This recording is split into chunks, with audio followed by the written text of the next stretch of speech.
Finding the x-intercepts in the vertex of a parabola. Here's a parabola, y equals x squared plus 2x minus 8. A parabola of this form is actually a function. I'm going to go ahead and use function notation. F of x is equal to x squared plus 2x minus 8. In order to get the vertex, the best form we could write it in is actually a times the quantity x minus h squared plus k. In order to do that, we need to complete the square. We're going to complete the square on the first two terms. In other words, x squared plus 2x. Remember, how do we complete the square?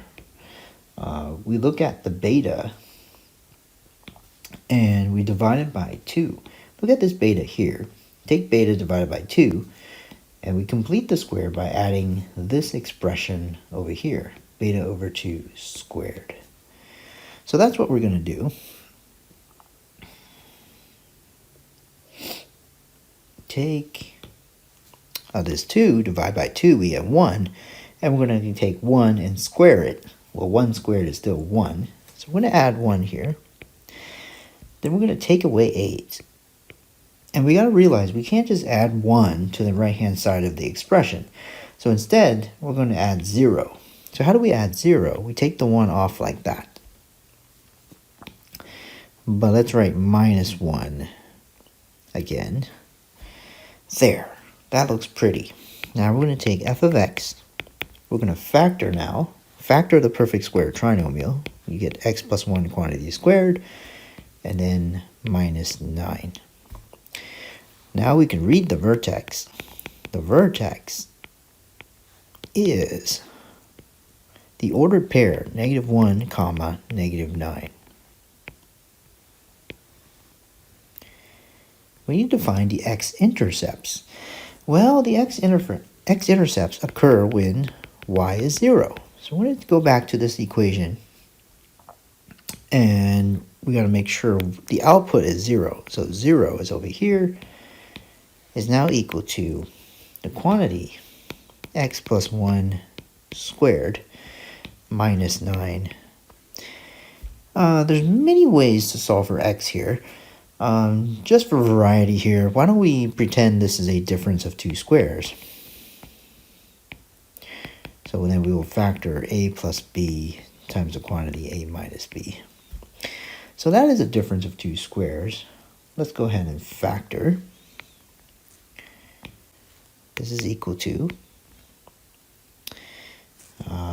x plus 1 plus 3 times the quantity x plus 1 minus 3. And that isn't so bad. So x plus 4 equals 0, or x minus 2 equals 0, so x equals -4, or x equals 2. X-intercepts are -4 and 2. Translated as ordered pairs, another way of writing the answer is actually -4 comma 0 and what? 2 comma 0. So sometimes you will be asked to translate the x-intercept as an ordered pair. So make sure you read the directions very, very carefully. Either one of these are acceptable, but just make sure you're following directions. Another thing you could find is actually the axis of symmetry. Remember, the axis of symmetry is a vertical line that goes through the vertex. So if you look at the first half of the ordered pair of the vertex, you're going to realize x is -1. And the way we write vertical lines is actually through an equation. And that equation is x equals -1. Remember, that is a vertical line. So the axis of symmetry is a vertical line and is written as x equals -1.